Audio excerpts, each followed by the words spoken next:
Sisters, நாம் வந்து அதாவது நேத்திக்கு என்ன பார்த்தோம் அப்படின்னா, நிறைய 7 தளங்கள் இருக்குது. அந்த 7 தளங்களுக்கும் அந்த அந்த ஒவ்வொரு தளங்கள்ல இருந்து தான் நம்மளுக்கு வந்து ஒவ்வொரு சக்கரத்துக்கும் எனர்ஜி வருது. ஸோ அந்த நம்மளோட பௌதீக உடலில் அந்த எனர்ஜி சென்டர்ஸாக இருக்கிற சக்கரத்து, ஸோ அதில் வந்து நம்மளோட ஒவ்வொரு அதாவது சத்துக்கள்னு சொல்கிற புரதம், தாது, minerals, carbohydrates, protein, fat, vitamins, minerals, இது எல்லாமே நம்ம உடம்புக்கு எப்படி, அதாவது நம்ம சாப்பிட்ற உணவுலேருந்து எப்படி அப்சர்வ் ஆகுது, எப்படி கிடைக்கிது அப்படின்னா, மேலேருந்து ஒவ்வொரு தளங்கள்லேருந்து வர்ற எனர்ஜி நம்ம சக்கரத்துக்கு போய் அந்த சக்கரத்துலேருந்து டிஎன்ஏக்கு அந்த அறிவு போகுது. அதாவது அந்த இன்ஃபர்மேஷன் போகுது. இதெல்லாம் இவ்வளோ பண்ணுங்கள், இதெல்லாம் இந்த மினரல்ஸ் இவ்வளோ எடுங்க, இந்த புரதம் இவ்வளோ, கொழுப்பு இவ்வளோ அப்படிங்கிற இன்ஃபர்மேஷன் ஒவ்வொரு சக்கரத்துலேருந்தும் அது டிஎன்ஏ மூலமாக போய் தான் நம்ம உடல் இயக்கத்துக்கு தேவையானது எல்லாம் நடக்குது. அப்படி தான் நடக்குது. இதை வந்து நம்ம நல்லா தெரிஞ்சுக்கணும். இது வந்து கேட்குறதுக்கு புதுசாக இருக்கலாம், ஆனால் வந்து இதுதான் சத்தியம், இதுதான் நடந்துகிட்ருக்கு. ஸோ இதை இனிமேல் வந்து நம்ம வந்து நேற்றுக்கு பார்த்ததுலேருந்து என்ன தெரிஞ்சுக்கணும் அப்படின்னா, அதிகமாக தியானம் பண்ண நம்மளோட எனர்ஜி, நம்மளோட ஆற்றலை வந்து எவ்வளோக்கு எவ்வளோ நீங்கள் கூட்டுறீங்களோ அவ்வளோக்கு எவ்வளோ உங்களோட உடல் ஆரோக்கியமாக, மனம் வந்து ஒரு சமநிலையில் இருந்து நம்ம ஆன்மீக முன்னேற்றம் வந்து ரொம்ப விரைவாக நடக்கும். இதுதான் இதோட சாராம்சம். ஸோ இதெல்லாம் ஏன் தெரிஞ்சுக்கணும் அப்படின்னா, நாம் வந்து இந்த இந்த இந்த உடல் மூலமாக தான் நம்ம அந்த ஆன்மீக முன்னேற்றத்தை அடைய முடியும். இந்த உடல் இல்லாமல் நம்ம அதை அடைய முடியாது. ஸோ அதை வந்து அதுக்கு முக்கியத்துவம் கொடுத்து அதில் வந்து என்னெல்லாம் நடக்குதுங்கிற விஷயங்களை நம்ம புரிஞ்சுக்கிட்டோன்னா, நம்மளுக்கு அந்த அறிவு, அந்த ஞானம் இருக்கும்போது நாம் அதை எவ்வளோ பாதுகாக்கணும், எப்படி வச்சுக்கணும், அதை வந்து திருமூலர் சொல்லியிருக்காரு, இந்த உடம்பு வந்து ஒரு ஆலயம் அப்படின்னு. ஸோ அந்த ஒரு கான்செப்டில் இப்போ நம்ம இந்த டிஎன்ஏ அற்புத சிருஷ்டியிலேருந்து நம்ம அதை தெரிஞ்சுக்கிட்டோம். ஆக்சுவலி இப்போ நம்ம அடுத்து இன்னும் நிறைய இதில் டிஎன்ஏக்கு ரிலேட்டடாக நிறைய விஷயங்கள் இருக்குது. நம்மளுக்கு வந்து பௌதீக உடலில் வந்து 7 ஆற்றல் மையங்கள் இருக்கிற மாதிரி ஆன்மீக மையங்களும் இருக்குது. அதாவது நம்ம உடலுக்கு வெளியில் நம்ம தலைக்கு மேலேயே சில சக்கரங்கள் இருக்குது, 5 சக்கராஸ் இருக்குது. ஸோ உடலுக்குள்ளே 7 ஆற்றல் மையங்கள் நம்ம பார்த்தோம். இது வந்து பௌதிக உடலுக்குள்ளே அந்த இருக்குது. இது போக இன்னொரு 5 சக்கரங்கள் வந்து நம்ம தலைக்கு மேலே ஒவ்வொரு லெவலில் இருக்குது. அதுவும் வந்து மேலே ஒவ்வொரு என்ன சொல்லுது, ஸ்டாரு, பூமி, சன்னு, சூரியன், இதெல்லாம் பூர்ணாத்மா, இதெல்லாம் கூட கனெக்ட் ஆகிருக்கு. அதில் எப்படி வந்து ஒவ்வொரு தளங்கள்லேருந்து வர ஆற்றல் வந்து நம்ம உடலில் இருக்க 7 சக்கரங்களோட கனெக்ட் ஆகிருக்கோ, அதே மாதிரி நம்ம உடலுக்கு மேலே, நம்ம தலைக்கு மேலே வந்து இருக்கிற 5 சக்கரங்களும் வேறு வேறு உலகங்கள், ஹையர் பீயிங்ஸு, பூர்ணாத்மா, சூரிய மண்டலம், சூரியன் கூட கனெக்ட் ஆகிருக்கு. ஸோ நீங்கள் வந்து உங்களோட சக்தியை வந்து மேலே உங்கள் அதிர்வெண்ணை வந்து கூட்ட என்ன ஆகும் அப்படின்னா, எந்த சக்கரம் மேலே, அதாவது உடலுக்கு மேலே இருக்க 5 சக்கரங்களில் நீங்கள் எந்த லெவலில் அந்த வைப்ரேஷன் வச்சுருக்கீங்களோ அந்த லெவலில் இருக்கிற அந்த ஞானம் அங்கே நம்ம கனெக்ட் ஆக முடியும். ஸோ இந்த டிஎன்ஏக்கு வந்து எங்கேருந்து இந்த தகவல்லாம் வருது அப்படின்னா, 2 வழியாக வருது. ஒன்று வந்து பரம்பரை, அதாவது நம்ம ஆல்ரெடி நம்ம பெற்றோர்கள் இடம் இருந்து இந்த பரம்பரையாக சில இன்ஃபர்மேஷனை எடுத்துகிட்டு வந்திருக்கோம். அது வந்து சில குணாதிசயங்கள், சில பேச்சு, சில சவுண்டு, நம்ம வாய்ஸு, நம்ம நடவடிக்கை, நம்ம நடக்கிறது, நம்ம உடல் வாகு, இதெல்லாமே சிலதெல்லாம் அதுலேருந்தே வந்திருக்கு பரம்பரையாக. ரெண்டாவது வந்து நம்மளுக்கு வந்து நம்மளோட இந்த சக்கரங்கள் மூலமாக இப்போ ரிசீவ் பண்ணிக்கிட்டு இருக்கோம். அதுக்கு அதாவது நான் நேற்றுக்கு சொன்ன மாதிரி ஒவ்வொரு தளங்கள்ல இருந்தும் அதுக்கு கிடச்சிட்ருக்கு. நம்மளுக்கு 2000 அந்த ஆண்டிலேருந்து 2000லேருந்து நம்மளுக்கு வந்து ஃபிசிக்கல் பீயிங்ஸ் நான் ஃபிசிக்கல் பீயிங்ஸ் மூலமாகவும் நம்மளுக்கு இந்த டிஎன்ஏக்கு அதாவது என்ன தகவல்கள் வந்து நம்ம ரிசீவ் பண்ணிகிட்டு இருக்கோம். அதாவது அவங்க வந்து ஃபிசிக்கல் உடம்பு இல்லாதவங்க மூலமாகவும் நம்மளுக்கு வந்து இந்த தகவல் வந்து டிஎன்ஏக்கு வந்துக்கிட்டு இருக்கு. ஸோ இந்த டிஎன்ஏங்கிறது என்னென்னா ஒரு ரிசீவர். இப்போ நம்ம மொபைல்லையோ இதுலேயோ டவர் எப்படி வந்து டவர்லேருந்து நம்மளுக்கு மொபைலில் ரிசீவ் ஆகுதோ அது மாதிரி அந்த ரிசீவர் அது. அந்த ரிசீவரை வந்து நம்ம மேம்படுத்தணும், அதை வந்து ஆக்டிவேட் பண்ணணும், அதோட திறமை, அதோட கேப்பபிலிட்டி, அதோட வந்து வேலை செய்யும் தன்மையை வந்து நம்ம கூட்டணும்.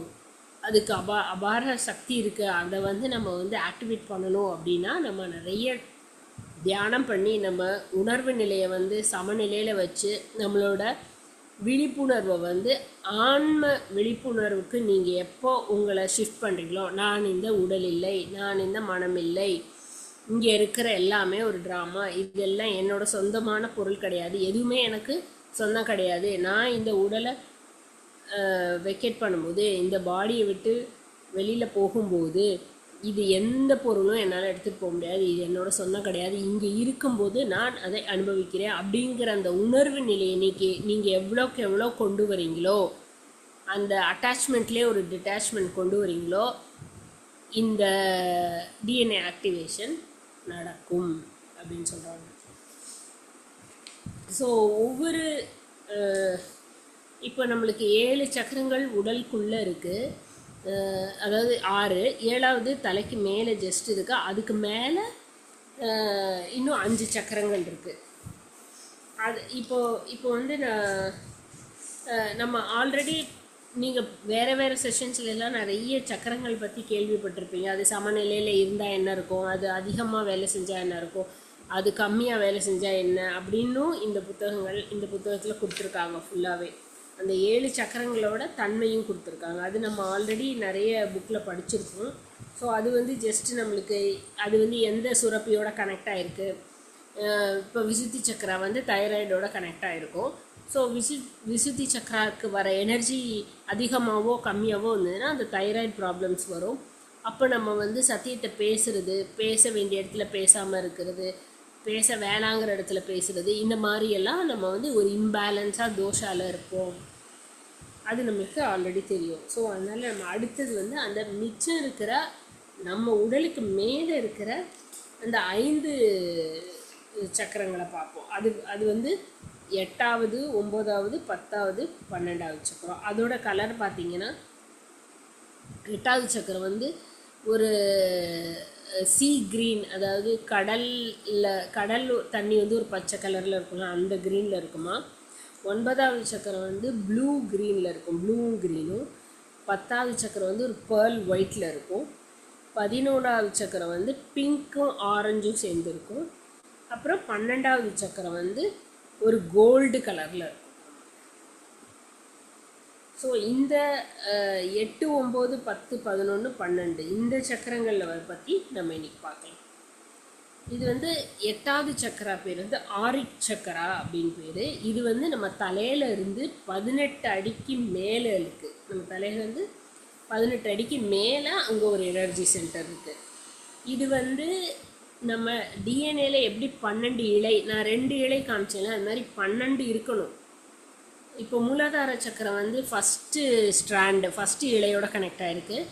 சுவாதிஷ்டானம் வந்து செகண்டோட கனெக்ட் ஆகிருக்கு. அது மாதிரி 6 சக்கரங்கள் உடலில் இருக்கிறது வந்து 6 டிஎன்ஏ இழையோட கனெக்ட் ஆகிருக்கு. அதே மாதிரி 7வது உள்ளது. 8வது இந்த சக்கரம் நம்மளோட 8வது இழையான அந்த டிஎன்ஏவோட கனெக்ட் ஆகிருக்கு. ஸோ இப்போ இந்த கனெக்ஷன் அப்படின்னா நீங்கள் என்ன புரிஞ்சுக்கணுன்னா, அந்த மூலாதார சக்கரத்துலேருந்து 1வது இலைக்கு இன்ஃபர்மேஷன் வரும். இதெல்லாம் நீ பண்ணு, இந்தந்த வேலையெல்லாம் நீ பண்ணு, இதெல்லாம் நீ உடலுக்கு எடுத்துக்கொடு, இந்த சத்தெல்லாம் நீ உறிஞ்சிக்கொடு அப்படிங்கிற தகவல்கள் பரிமாறப்பட்டுக்கிட்டே இருக்குது. எதுக்கு? சக்கரங்களுக்கும் டிஎன்ஏவுக்கும். ஸோ டிஎன்ஏ மூலமாக தான் நம்ம உடல் ஃபுல்லாக இயங்குது. மனம் எல்லாமே அந்த டிஎன்ஏ வழியாக தான் நம்மளுக்கு ஃபுல்லாக நடந்துகிட்ருக்கு. அது ஆன்மீக முன்னேற்றமாக இருந்தாலும் சரி, நம்ம மனம் ஓட சமநிலையாக இருக்கட்டும், நம்ம உடல் ஆரோக்கியமாக இருக்கட்டும், நம்மளோட விழிப்புணர்வு வந்து சோலுக்கு மாறுறதா இருக்கட்டும், இது எல்லாமே அந்த ஆற்றல் மூலமாக சக்கரங்கள் ஆற்றல் அங்கே பிரபஞ்சத்துலேருந்து வர ஆற்றலை ஒவ்வொரு நிலையிலேருந்தும் ஒவ்வொரு சக்கரங்கள் வாங்கி நம்ம டிஎன்ஏ மூலமாக நம்மளுக்கு கொடுத்து எல்லாத்தையும் வேலை செய்ய வச்சுட்ருக்கு. ஸோ இதில் வந்து அந்த ஆரிக் சக்கரா 8வது சக்கரா அப்படின்னு பார்த்தீங்கன்னா இது 8வது இலையை வந்து ஆக்டிவேட் பண்ணுது. அதுக்கு எல்லா தேவையான சக்திகளையும் ஆற்றலையும் கொடுக்குது. இந்த சக்கரம் வந்து சப்போஸ் நம்மளுக்கு ஆக்டிவேட் ஆச்சு அப்படின்னா நாம் ஆன்மா அப்படி எதுக்கு வந்திருக்கோ, இந்த பூமிக்கு எந்த மிஷனை எடுத்துகிட்டு வந்திருக்கோ, எந்த பணியை செய்ய வந்திருக்கோ அந்த பணியை நம்மளால் செய்ய முடியும். அப்போது பத்ரிஜி வந்து சக்காகர ஜெகத், தியான ஜெகத், பிரமிட் ஜெகத்துக்காக வந்திருக்கேன் அப்படின்னு சொல்லும்போது அவர் அந்த மிஷனை இங்கே செஞ்சுட்டு போயிருக்காரு. எத்தனையோ பிரமிடு கட்டி, எத்தனையோ மாஸ்டர்ஸை உருவாக்கி, எத்தனையோ வெஜிடேரியன் ரேலை மூலமாக எத்தனையோ தியானிகள் வந்து அசைவ உணவுலேருந்து சைவ உணவாக மாறியிருக்காங்க. ஸோ அவரோட அந்த 8வது இலை டிஎன்ஏ வந்து ரொம்ப பவர்ஃபுல்லாக ஆக்டிவேட் ஆகிருக்கு அவருக்கு. அது மாதிரி அவருக்கு அடுத்தடுத்த லெவல் ஆக்டிவேட் ஆகிருக்கும். ஒரு உதாரணத்துக்கு உங்களுக்கு புரியுறதுக்காக நான் சொல்கிறேன்.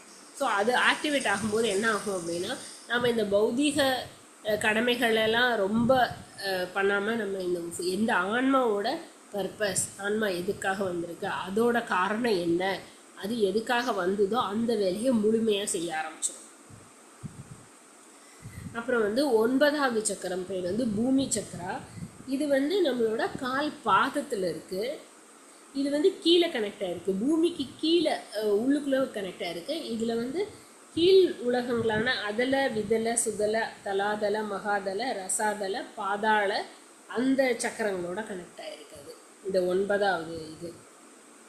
இப்போ இந்த சக்கரம் வந்து நம்ம இந்த சக்கரம் மூலமாக நம்மளுக்கு டிஎன்ஏக்கு என்ன ஒரு இது கிடைக்குதுன்னா, நம்மளோட ஆகாஷிக் ரெக்கார்டோட இங்கே தான் இருக்குது. இந்த சக்கரத்தோட அந்த 9வது சக்கரத்தில் தான் ஆகாஷிக் ரெக்கார்டோட ப்ளூ பிரிண்ட் இருக்குது.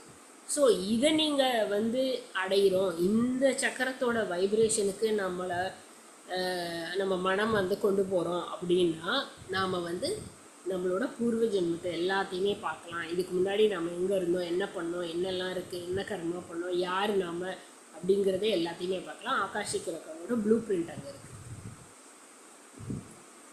அடுத்தது வந்து சூரிய சக்கரா. இப்போ இதை வந்து இந்த 9வது சக்கரத்தில் வந்து அந்த பரம்பரை சம்மந்தப்பட்ட எல்லாமே அதில் இருக்கும். அதாவது நம்மளோட மூதாதையரோட கர்மாக்களும் அதில் இருக்கும். ஸோ அதோட சேர்ந்து தான் நாமளும் அதோட கண்டினியூஷனாக தான் நாமளும் வந்து இங்கே இந்த இந்த இந்த ஜென்மத்தை வந்து நடத்தி கொண்டு இருக்கிறோம். அடுத்து வந்து 10வது சக்கரம் வந்து சூரிய சக்கரா. நம்மளோட சூரியனோட கனெக்ட் ஆகிருக்குது. இப்போ சூரிய ஒளி மூலமாக அந்த ஆற்றல் வந்து நம்ம டிஎன்ஏக்கு இந்த இலை 10வது இலை மூலமாக வருகிறது. ஸோ நம்ம சூரியன் மாதிரி இன்னும் நிறைய கேலக்சிஸ் இருக்குது. அதாவது சூரியனை சுற்றி நம்மளுக்கு வந்து 12 கோள்கள் சுற்றிட்டு இருக்க மாதிரி, அது மாதிரி பல சூரியன் சுற்றி பல கோள்கள் சுற்றிட்டு இருக்கு. அது மாதிரி அதையும் கூட நம்மளால் அதை கனெக்ட் பண்ண முடியும். இந்த 10வது இலை ஸ்ட்ராண்டு வந்து டிஎன்ஏ இலை வந்து ஆக்டிவேட் ஆச்சுன்னா, சக்தி பெற்றுச்சுன்னா இது வந்து நடக்கும். நம்ம சூரியன் கூட கனெக்ட் ஆகலாம். நான் வந்து முன்னாடி ஒரு பத்ரிஜியோட வீடியோஸ் அப்போ முன்னாடி பார்த்துட்டு இருக்கும்போது அவர் வந்து ஒரு தெலுங்கு மாஸ்டரை இன்ட்ரடியூஸ் பண்ணார். அவங்க வந்து நம்ம சூரிய பகவான் கூட சூரிய சக்தி கூட கனெக்ட் ஆகி அவங்க அந்த சூரியன்லேருந்து வர ஞானங்களை வந்து சேனலைஸ் பண்ணி அவங்க நம்மளுக்கு கொடுத்துட்ருக்காங்க அப்படின்னு சொல்லி அவரை வந்து ஏதோ ஒரு தியானமக யஜ்ஞத்தில் அவங்கள கௌரவித்து அவர் வந்து அவங்கள பற்றி நிறைய விஷயங்கள் சொல்லியிருக்கார். ஸோ அப்போ வந்து தீவிரமாக நம்ம தியானம் பண்ணும்போது இந்த ஒவ்வொரு இலையாக ஆக்டிவேட் ஆகும்போது அந்த ஒவ்வொரு இலை மூலமாக என்ன ஞானம் நம்மளுக்கு வரணுமோ அதை இந்த உலக மக்களுக்கு மற்றவங்களுக்கு நாம் என்ன கொடுக்கணுமோ அதை கொடுக்க ஆரம்பிச்சிடணும். 11வது சக்கரம் வந்து ஆன்ம நட்சத்திர சக்கரம், ஸ்டார் சக்கரா அப்படின்னு சொல்லி. இந்த சக்கரம் வந்து நம்மளோட பூர்ணாத்மா கூட நம்மளால் கனெக்ட் ஆக முடியும். இது வந்து ஆக்டிவேட் ஆனால், அதாவது 11வது இலை வந்து ஆக்டிவேட் ஆகும்போது நம்மளால் பூர்ணாத்மா கூட நம்மளால் கனெக்ட் ஆக முடியும். பிரபஞ்சத்தில் உள்ள அனைத்து விண்மீன் எல்லாத்தோட விண்மீன் ஞானமும் நம்மளுக்கு கிடைக்கும். இந்த 11வது ஸ்ட்ராண்ட் ஆக்டிவேட் ஆகும்போது 11வது சக்கரம் மூலமாக நம்ம டிஎன்ஏக்கு வருது. ஸோ இதில் இன்னும் நம்ம சிம்பிளாக பார்த்தீங்கன்னா டிஎன்ஏ உள்ளுக்குள்ளே இருக்குது, ஒவ்வொரு செல்லிலும் இருக்குது, எத்தனையோ செல்லு இருக்குது, அந்த ஒவ்வொரு செல்லுலேயும் டிஎன்ஏ இருக்குது. ஸோ ஒவ்வொரு சில கூறு செல்கள் எல்லாம் இந்த சக்கராவோட கனெக்ட் ஆனது, இது இந்த சக்கராவோட கனெக்ட் ஆனது அப்படின்னு உடலுக்குள்ளே அது தனியாக அதுக்குன்னு ஒரு என்ன சொல்கிறது, ஒரு சிஸ்டம் இருக்குது அதுக்குள்ளே அப்புறம் 12வது சக்கரம் வந்து காஸ்மிக் ஸ்டார் சக்கரா அப்படின்னு பேர். இது வந்து மொத்த பிரபஞ்சத்தோட சக்கரம், மொத்த பிரபஞ்சத்தோட பிரபஞ்சமே ஒரு மத்திய சூரியனை சுற்றிக்கிட்டு இருக்கு. ஒவ்வொரு கேலக்ஸி ஒவ்வொரு ஸ்டாரும் வந்து அந்த ஒரு மத்திய சூரியனை சுற்றிட்டு இருக்குல்ல, அந்த சூரியனோட கனெக்ட் ஆகக்கூடிய இந்த சக்கரா இது. இந்த சக்கரா வந்து 12வது இலையோட கனெக்ட் ஆகிருக்கு. ஸோ நாம் வந்து இந்த உடல், நம்ம பார்க்குற இந்த உடல் வந்து எவ்வளோ விஷயங்கள் அதுக்குள்ளே இருக்குது பார்த்தீங்களா. 12 சக்கரம், அதாவது உள்ளுக்குள்ளே 7, 6 + 1 7, அதுக்கு மேலே 5 இருக்குது. ஸோ 12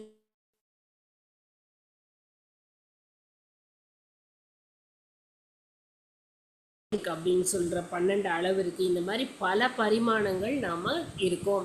வேறு வேறு லெவலில் நம்ம கனெக்ட் ஆகிருக்கோம் இந்த உடல் மூலமாக, இந்த டிஎன்ஏ மூலமாக.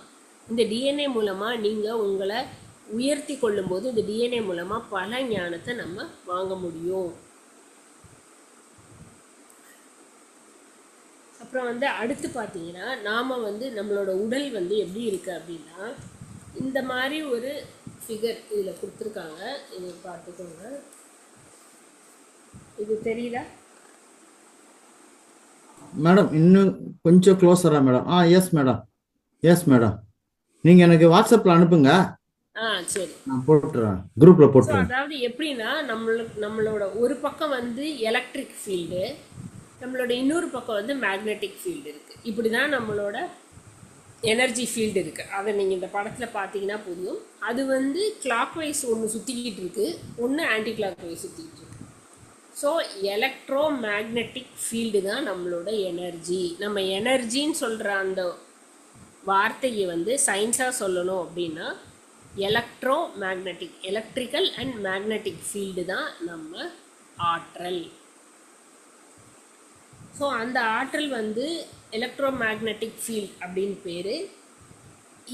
இது மூலமாக தான் நம்ம சக்கரங்களுக்கும் வருது எனர்ஜி. ஏன்னா அந்த ஃபீல்டு இருந்தால் தான் அது வர முடியும். அந்த ஃபீல்டு மூலமாக வெளியிலேருந்து பிரபஞ்சத்துலேருந்து வர எனர்ஜி வந்து இந்த ஃபீல்டுக்குள்ளே வந்து இது வந்து நம்ம சக்கரத்துக்கு போய் அது வந்து உடலுக்கு டிஎன்ஏக்கு ட்ரான்ஸ்ஃபர் ஆகி அது வந்து இந்த டிஎன்ஏ வந்து நம்மளுக்கு என்ன தேவையோ, என்ன சத்து தேவையோ, என்ன பண்ணணுமோ, இந்த உடலுக்கு என்னெல்லாம் இயக்கங்கள் பண்ணணுமோ அதெல்லாம் இப்போ பண்ணிக்கிட்டு இருக்கு. இவ்வளோ ப்ராசஸ் நடந்துகிட்ருக்கு நம்மளுக்கு.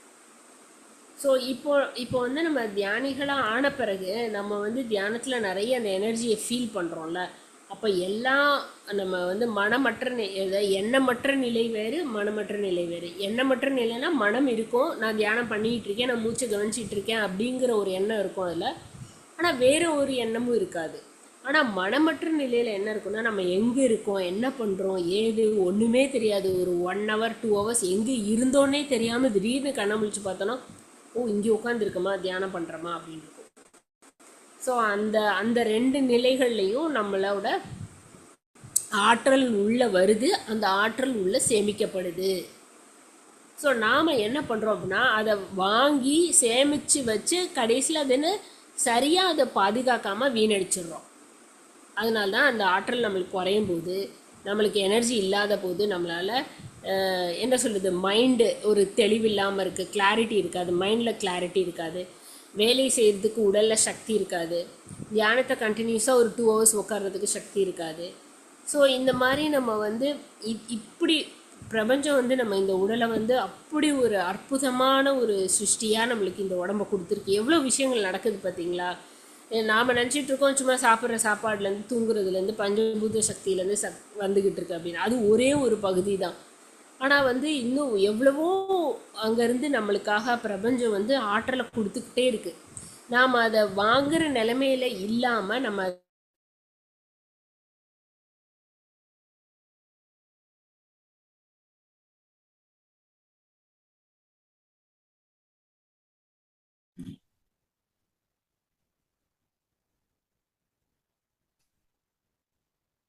மாஸ்டர்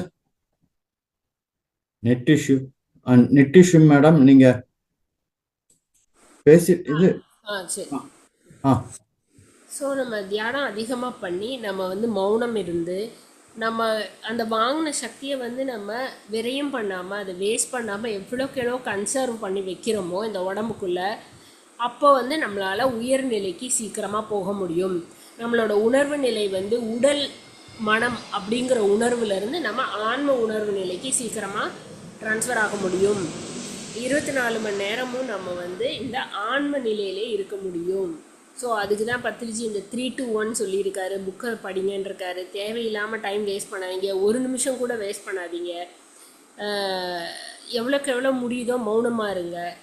அந்த மௌனம் வந்து வார்த்தை மௌனம் இல்லாமல் உங்கள் மனம், அதான் மனம் வந்து ஏதோ ஒன்று ஓடிக்கிட்டே இருக்கலாம், அதை கட் பண்ணிவிட்டு அந்த மனமோட மௌனத்துலேயும் இருங்க அப்படின்னு சொல்கிறாரு. அப்படி இருக்கும்போது நம்ம இந்த ஆற்றல் ரிசீவ் பண்ணிக்கிட்டு இருக்கோம், அதை வந்து நம்மளால் கவனிக்க முடியும். அந்த 3ஆம் கண், அதாவது பிரபஞ்சத்தோட குரலை கேட்க முடியும். நாம் வந்து ஒரு ஓய்வில்லாமல் ஒரு இறைச்சலாக மனமும் மற்ற சவுண்டு இது எல்லாத்துலேயும் ஓடிக்கிட்டே இருக்கும். அதை அதை வந்து அந்த ரொம்ப வந்து நுணுக்கமாக வரதை நம்மளால் அப்சர்வ் பண்ணியோ கேட்கவோ முடியலை. ஸோ இவ்வளோ வந்துக்கிட்டு இருக்குது நம்மளுக்கு. அது எப்பயுமே வந்துட்டு தான் இருக்குது. ஆனால் நம்ம ரிசீவ் பண்ணுற மோட்லேயே இல்லை நம்ம. அதுதான் அதில் ரொம்ப ஒரு பெரிய என்ன சொல்கிறது, நம்ம வந்து சிந்திக்கக்கூடிய ஒரு விஷயம். அப்படின்னா நம்ம ரிசீவ் பண்ணுற மோடுக்கு வந்துட்டோம் அப்படின்னாலே எல்லாமே மாறிடும் நம்மளுக்கு. நம்மளோட எல்லா கஷ்டங்கள், உடல் உபாதை, எல்லா பிரச்சனைகள் எல்லாமே சால்வ் ஆகிடும். அப்போது புத்தர் சொன்ன என்ன வந்த ஒரு கடைசி அப்போதிப்போ பவா, நீ தான் உன் விளக்க ஏற்றணும் அப்படின்னு சொல்லியிருக்காரு. Be a light on to your செல்ஃப்னு சொல்லியிருக்காரு. நம்ம தான் நம்மளோடதை ஏற்றணும். அப்போ நம்ம தான் அதுக்கு பொறுப்பெடுத்துக்கணும். இப்போ அதுக்கு என்னெல்லாம் பண்ணணும் அப்படிங்கிற இந்த ஞானம் இந்த மாதிரி கிளாஸ் அட்டன் பண்ணும்போது நம்மளுக்கு இன்னும் கொஞ்சம் தெளிவு வருது, இன்னும் கொஞ்சம் ஒரு மோட்டிவேஷன் வருது. சரி, இவ்வளோ விஷயம் இருக்குது, நம்ம கொஞ்சம் ஒரு பிரச்சனைன்னு வரும்போது தேவையில்லாமல் பேச வேணாம். அவங்க அதர் சைடில் தான் ஒரு தேவையில்லாமல் பேசுகிறாங்க அப்படின்னா நம்ம கொஞ்சம் அமைதியாக இருப்போம். நம்ம அந்த ஆன்ம விழிப்புணர்வில் இருப்போம். ஆன்மாவோட வியூ பாயிண்ட்லேருந்து நம்ம இதை பார்ப்போம் அப்படிங்கிற ஒரு தெளிவு வந்துடும் நம்மளுக்கு. அப்போது நம்மளுக்கு எனர்ஜி வேஸ்ட் ஆகாது, ஆற்றல் வேஸ்ட் ஆகாது. ஸோ இதை வந்து நம்ம கொஞ்சம் இது வந்து ஒரு மாதிரி புரியாமல் சயின்ஸ் நிறைய பயாலஜி இதெல்லாம் சேர்ந்த சப்ஜெக்டாக இருந்தால் கூட கடைசியில் சொல்ல வர போகிறது என்ன அப்படின்னா, நம்மளுக்கு வந்து 7 சக்கரங்கள் இன்னும் ஒரு 5 சக்கரங்கள் மூலமாக எல்லா பேரண்டத்திலிருந்தும் சூரியன்லேருந்தும் பூர்ணாத்மாட்டிருந்தும் தகவல்கள் வந்து கொண்டே இருக்கிறது. நாம் அதை ரிசீவ் பண்ணுற மோடுக்கு நாம் மாறணும். நம்மளுக்குள்ளே நாம் கடக்கணும், உள் பயணம் செய்யணும். அதுக்கு தியானம், இந்த மாதிரி ஞானம், மௌனம், விழிப்புணர்வு, மைண்ட்ஃபுல்னஸ் இதெல்லாம் நம்ம ரெகுலராக முடிஞ்ச வரைக்கும் ப்ராக்டிஸ் பண்ண பண்ண பண்ண பண்ண கண்டிப்பாக நம்மளால் அந்த இன்ட்யூஷனை உணர முடியும், அந்த அகக்குரலை கேட்க முடியும், நம்மளோட தேர்ட் ஐ மூலமாக சில விஷயங்களை பார்க்க முடியும். நாமளும் வந்து எதுக்காக இந்த பூமிக்கு வந்திருக்கோமோ அந்த காரணத்தோட இணைஞ்ச அந்த வேலையை நம்ம செய்ய முடியும், அந்த மிஷனை நம்ம கம்ப்ளீட் பண்ண முடியும். இப்போ வந்து நம்மளுக்கு என்ன ஏதுன்னே புரியாமல் தியானம் பண்ணிக்கிட்டே இருக்கோம். ஆனால் இந்த ஞானம் வர வர நம்ம இதை கேட்க கேட்க என்ன ஆகும்னா இன்னும் கொஞ்சம் நம்ம அதுக்கு வந்து ஒரு ஆர்வம் அதிகமாக இருக்கும், இன்னும் கொஞ்சம் நிறைய நேரத்தை செலவழிப்போம் நம்ம. ஸோ அதுக்கு தான் இந்த மாதிரி நிறைய புக்ஸ் இருக்குது. நம்ம இதுலேருந்து கொஞ்சம் இந்த டிஎன்ஏ பற்றின ஞானத்தை தெரிஞ்சு வச்சுருக்கோம். நம்ம உடல் எப்படி இயங்குது, டிஎன்ஏ மூலமாக எப்படி இயங்குது அப்படிங்கிறது. ஸோ உங்களுக்கு ஏதாவது சந்தேகம், டவுட் இருந்ததுன்னா நீங்கள் கேட்கலாம்.